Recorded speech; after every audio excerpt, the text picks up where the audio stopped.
Ang pahayag kay Juan. Unang kabanata. Ito ang pahayag na ibinigay ng Diyos kay Hesukristo at kanya namang inihayag kay Juan na alipin niya sa pamamagitan ng anghel na isinugo niya. Ang layunin ng paghahayag na ito'y ipabatid sa mga alipin ng Diyos ang mga bagay na malapit nang maganap.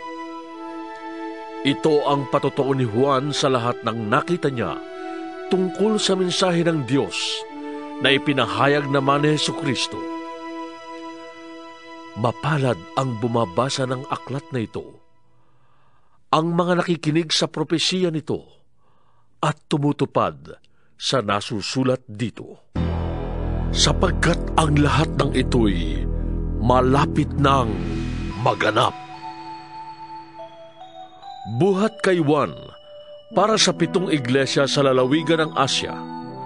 Sumainyo ang pagpapala at kapayapaang mula sa Diyos na siyang nakaraan, kasalukuyan at darating, at mula sa 7 espiritong nasa harap ng kanyang trono, at mula kay Hesukristo, ang tapat na saksi, ang unang muling nabuhay at pinuno ng mga hari sa lupa. Iniibig niya tayo, at sa pamamagitan ng kanyang dugo ay pinalaya niya tayo sa ating mga kasalanan. Ginawa niya tayong isang lahi ng mga pari na naglilingkod sa kanyang Diyos at Ama.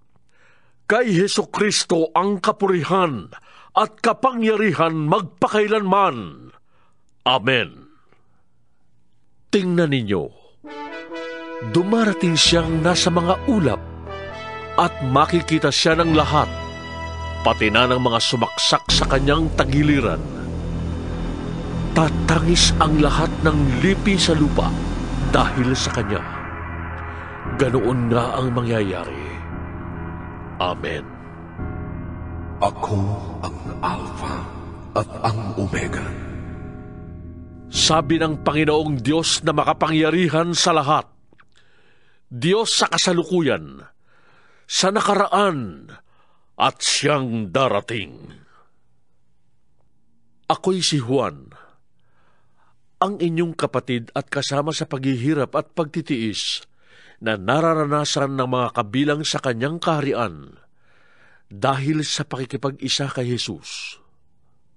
Itinapon ako sa pulo ng Patmos sapagkat ipinahayag ko ang salita ng Diyos at ang katotohanang inihayag ni Jesus. Noon ay araw ng Panginoon. Nasa ilalim ako ng kapangyarihan ng Espiritu Santo at narinig ko mula sa aking likuran ang isang malakas na tinig na parang tunog ng trompeta.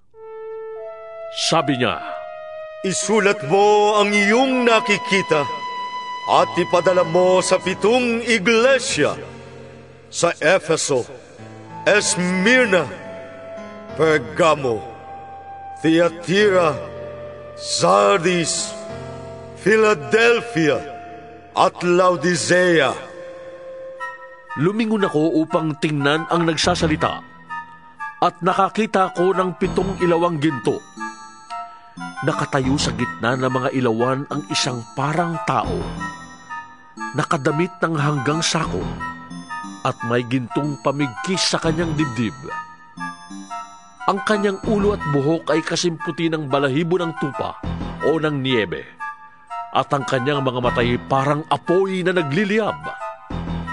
Kumikinang ang kanyang mga paa na parang tansong pinakintab, at parang rumaragas ang tubig ang kanyang tinig. May hawak siyang 7 bituin sa kanang kamay, at lumalabas sa kanyang bibig ang isang matalim na tabak na sa magkabilay may talim. Ang kanyang mukha ay nakakasilaw na parang matinding sikat ng araw. Pagkakita ko sa kanya, para akong patay na bumagsak sa paanan niya. Ngunit ipinatong niya sa akin ang kanyang kanang kamay at sinabi, "Huwag kang matakot. Ako ang simula at ang wakas, at ang nabubuhay. Namatay ako, ngunit tingnan mo. Ako'y buhay ngayon, at mananatiling buhay magpakailanman. Nasa ilalim ng kapangyarihan ko ang kamatayan at ang daigdig ng mga patay.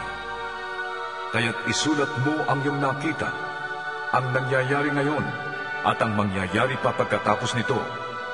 Ito ang kahulugan ng 7 bituing hawak ko at ng 7 ilawang ginto. Ang 7 bituin ay ang mga anghel ng 7 iglesia, at ang 7 ilawang ginto ay ang 7 iglesia. Ikalawang kabanata. Isulat mo sa anghel ng iglesia sa Efeso. Ito ang ipinasasabi ng may hawak ng 7 bituin sa kanyang kanang kamay at lumalakad sa gitna ng 7 ilawang ginto. Nalalaman ko ang mga ginagawa mo, ang iyong mga pagpapakahirap at pagtitiyaga. Alam kong hindi mo kinukonsinti ang masasama. Sinubok mo ang mga huwad na apostol at napatunayan mo sila'y nagsisinungaling. Alam ko ring matyaga ka, nagtiis ng maraming hirap alang-alang sa akin at hindi ka sumuko. Ngunit isang bagay ang ayaw ko sa iyo. Ang pag-ibig mo noong una kang sumampalataya ay nanlalamig na. Alalahanin mo ang dati mong kalagayan. Pagsisihan mo at talikuran ang iyong masasamang gawa at gawin mong muli ang mga ginagawa mo noong una.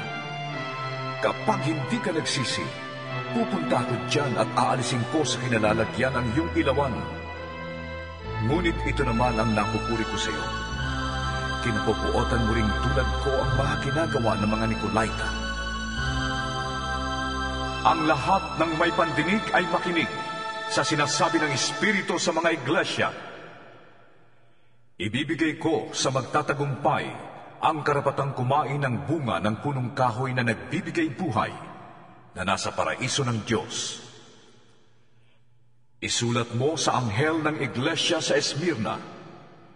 Ito ang ipinasasabi sa iyo ng simula at wakas, ang namatay at muling nabuhay. Nalalaman ko ang mga pagsubok na dinaranas mo. Alam kong mahirap ka, ngunit ang totoo'y mayaman ka.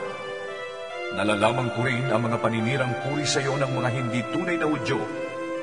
Ngunit ang totoo, sila'y mga kampon ni Satanas. Huwag kang matakot sa mga pag-uusig na malapit mo nang darasin. Makinig ka. Ipabibilanggo ng Diablo ang ilan sa inyo bilang pagsubok. Magtitiis kayo sa loob ng 10 araw. Manatili kang tapat hanggang kamatayan. At gagantimpalaan kita ng maluwalhating buhay. Ang lahat ng may pandinig ay makinig sa sinasabi ng Espiritu sa mga iglesia. Ang magtatagumpay ay hindi makakaranas ng pangalawang kamatayan. Isulat mo sa anghel ng iglesia sa Pergamo. Ito ang ipinasasabi ng may hawak ng matalas na tabak na sa magkabilay may talim. Nalalaman ko kung saan ka nakatira, sa lugar na pinaghaharian ni Satanas. Ngunit nananatili kang tapat sa akin. Hindi mo tinalikuran ang iyong pananalig sa akin, kahit noong si Antipas na tapat kong lingkod ay patayin dyan sa gitna ninyo sa bayang tinitirhan ni Satanas. Ngunit may hinanakit ako sa iyo. May ilan sa inyo na sumusunod sa turo ni Balaam na nagturo kay Balak upang mahikayat ang mga Israelita upang magkasala. Kaya't kumain sila ng mga pagkain inihandog sa mga Diyos-Diyosan at gumawa sila ng mga kahalayan. May ilan din sa inyong sumusunod sa turo ng mga Nicolaita. Kaya nga, pagsisihan ninyo at talikdan ang inyong mga kasalanan. Kung hindi, pupunta ko dyan sa lalong madaling panahon at pupuksain ko ang mga taong yun sa pamamagitan ng tabak na lumalabas sa aking bibig. Ang lahat ng may pandinig ay makinig sa sinasabi ng Espiritu sa mga iglesia. Ang magtatagumpay ay bibigyan ko ng nakatagong pagkain mula sa langit. Bibigyan ko rin siya ng batong puti na kinasusulatan ng isang bagong pangalan na walang sinumang nakakaalam maliban sa tatanggap niyon. Isulat mo sa anghel ng iglesia sa Tiatira. Ito ang sinasabi ng anak ng Diyos na may mga matang parang apoy na nagliliyab at mga paang kumikinang na parang tansong pinakintab. Nalalaman ko ang mga ginagawa mo, ang iyong pag-ibig, katapatan, paglilingkod at pagtitiyaga. Nalalaman kong ang mga ginagawa mo ngayon ay higit kaysa noong una. Ngunit ito ang masasabi ko laban sa iyo. Pinapayagan mo si Jezebel, ang babaeng nagpapanggap na propeta, na magturo at linlangin ang aking mga lingkod upang gumawa sila ng kahalayan at kumain ng pagkaing inihandog sa mga Diyos-Diyosan. Binigyan ko siya ng sapat na panahon upang pagsisihan at talikdan ang mahalay na pamumuhay. Ngunit ayaw niya. Kaya nga magkakasakit siya ng malubha, pati ang mga kasama niya sa pangangalo niya. Daranas sila ng matinding hirap kung hindi nila pagsisisihan at tatalikuran ang kahalayang ginawa nila sa piling niya. Papatayin ko rin ang kanyang mga anak upang malaman ng mga iglesia na ako ang nakakaalam sa puso't isip ng mga tao. Gagantihan ko ang bawat isa sa inyo ayon sa inyong mga gawa. Ngunit para sa ibang mga taga-Tiatira na hindi nakinig sa masamang turo ni Jezebel at hindi natuto ng tinatawag na manalalim na lihim ni Satanas, ito ang sinasabi ko sa inyo: hindi ko kayo bibigyan ng pasanin, ngunit manatili kayong tapat sa akin hanggang sa pagdating ko. Sa magtatagumpay at tutupad ng kalooban ko hanggang wakas, ibibigay ko ang pamamahala sa mga bansa. Mamamahala siya sa pamamagitan ng kamay na bakal at dudurugin niya ang mga bansa na parang mga palayok. Ibinibigay ko ito kung paanong ibinigay ito sa akin ng Ama. Ibibigay ko rin sa kanya ang tala sa umaga. Ang lahat ng may pandinig ay makinig sa sinasabi ng Espiritu sa mga iglesia.